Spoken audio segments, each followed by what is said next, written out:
Assalamualaikum warahmatullahi wabarakatuh. Selamat kita bertemu kembali anak-anak saya. Kita lanjutkan pelajaran kita mengenai pelajaran prakarya ini. Kemarin terakhir kita sampai pada pensil gambar. Ya, semua sudah tahu kemarin jawabannya banyak yang betul itu. Ya, kita lanjutkan sekarang kelanjutannya penghapus pensil. Penghapus pensil ini anak kita tidak bisa dihindari. Ya, kita apalagi pada saat kita menggambar sketsa, dominan sekali kita pakai dan harus ada, ya seperti itu, penghapus pensil atau stip kalau kamu nyebutnya itu seperti itu. Jadi semuanya sudah tahu.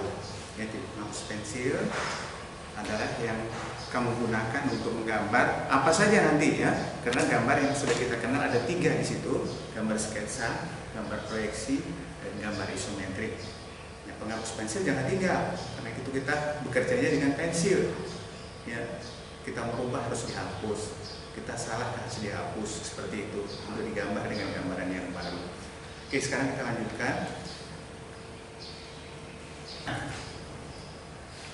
Kita tidak bisa dihindari dari garis. Yang namanya garis sudah umum, kamu semua sudah tahu apa yang namanya garis.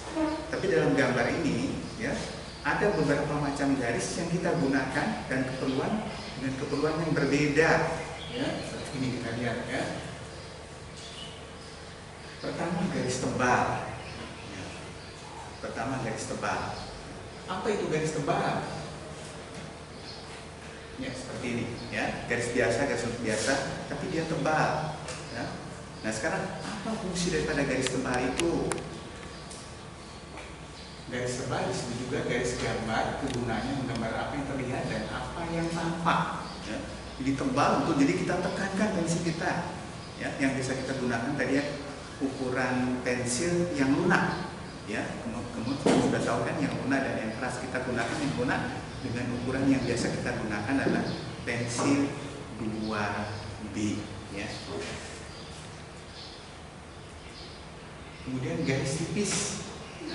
Garis tipis ini kita gunakan dengan pensil juga, tetap garis pensil 2B, hanya saja jangan kita tekan anak-anakku, ya, jangan terlalu tekan, ya, kita halus saja seperti itu.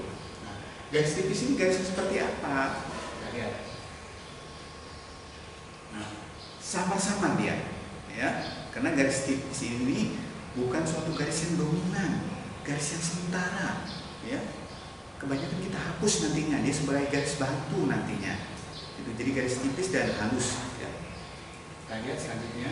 Nah, ya, ukurannya 1/4 daripada garis tebal. Ya. Jadi kalau kita garis tebal tadi dia tebal, ya satu garis, kita buat lagi bawahnya, kita buat karena jadi satu. Kalau garis tipis ini hanya 1/4-nya saja dan pensil tidak kita tekan seperti itu. Nah, kegunaannya sebagai penolong atau garis untuk ukuran. Nah, seperti itu ya. Jadi garis untuk ukuran. Jadi kalau garis untuk ukuran ini suatu garis yang misalkan kamu buat suatu garis yang panjangnya 6 cm. Ya, angka 6 cm ini tidak boleh kamu tuliskan pada garis. Tapi kamu tulis lagi di luar garis itu ada garis yang namanya garis tipis. Ya, yang ukurannya adalah 1/4 tebal dari garis gambar. Nah, di situ yang kamu tuliskan angkanya. Misalnya garis panjang 4 cm misalnya, atau 5 cm. Pada garis tipis itu yang kamu tuliskan. Ya, bukan pada garis yang kamu gambarkan tadi. Seperti itu. Ya. Oke, lanjutannya.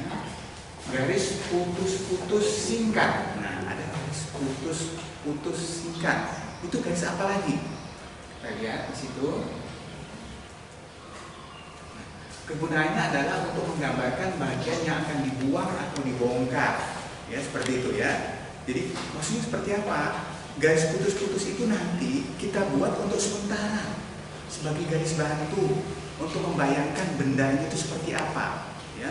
Itu terutama pada benda-benda yang garisnya itu tidak tampak di belakang atau di samping. Jadi kita buat dengan garis putus-putus, ya.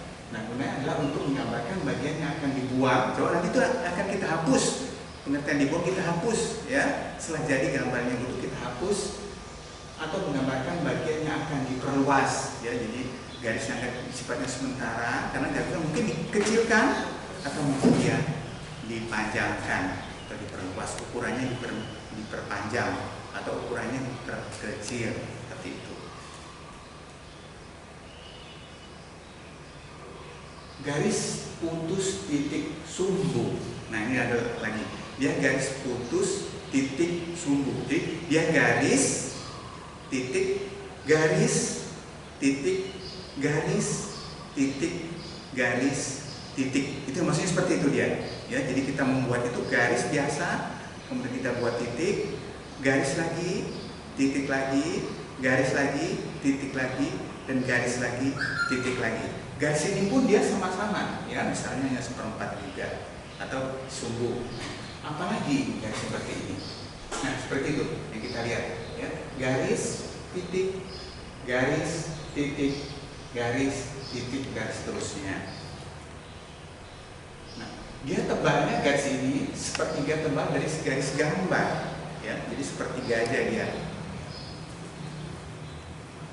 Apa kegunaannya? Kegunaannya sebagai garis sumbu, penunjuk tempat penampang, batas lukisan dan sebagian benda yang dilukis dihilangkan. Nah, seperti itu ya. Jadi garis putus titik ini seperti itu ya. Kemudian gunanya lain, garis titik putus. Garis titik putus seperti apa? Kita lihat. Ya, seperti ini dia.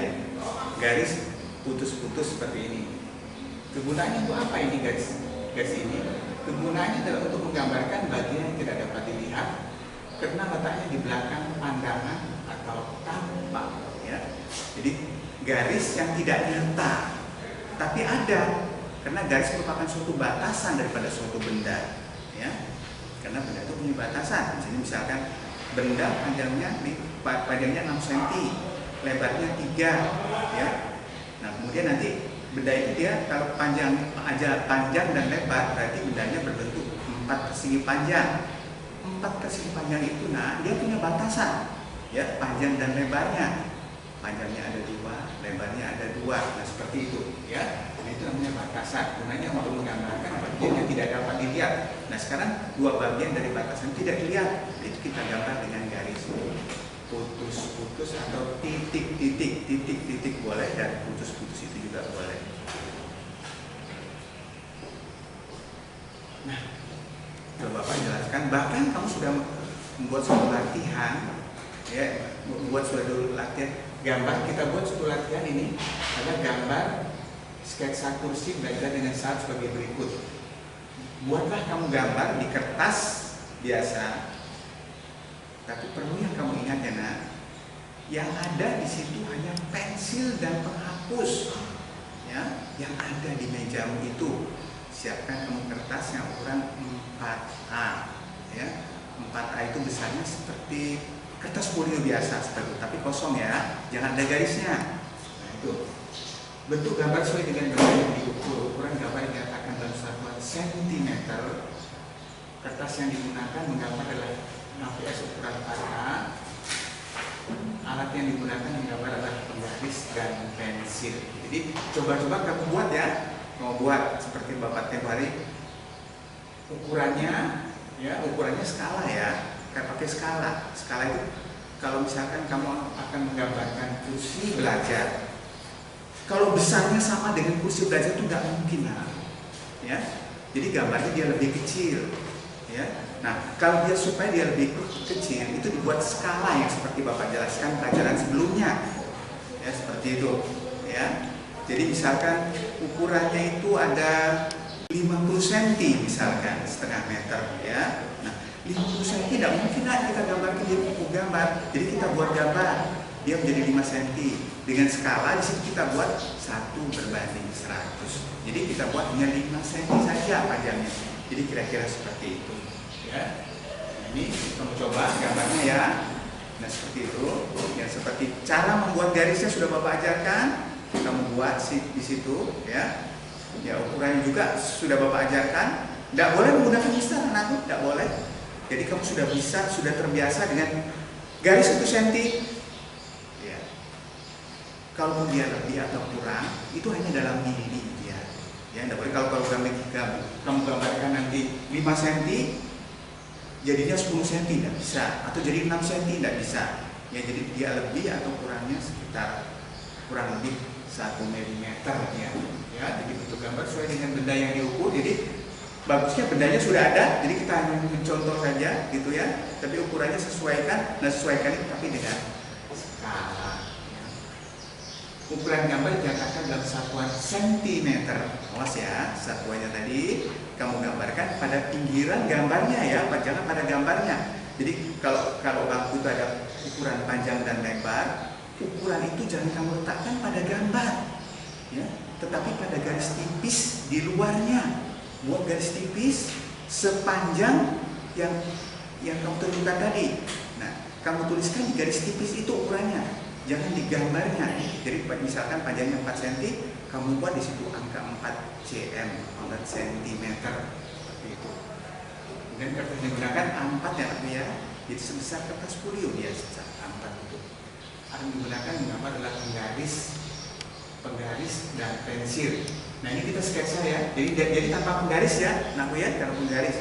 Kalau penggaris nanti kita gunakan pada saat kita menggambar isometrik atau gambar proyeksi. Jadi Bapak tumbuhkan ya gambarnya ini ya, dan itu akan Bapak nilai. Jadi ini Bapak sudah 3 kali ya memberi suatu tugas untuk anakku semua ya. Nanti Bapak kamu tunjukkan gambarnya ya di Google Classroom-nya seperti itu kira-kira. Ya, hanya sampai di sini dulu dari Bapak ya. Bapak Heri dengan wassalamualaikum warahmatullahi wabarakatuh.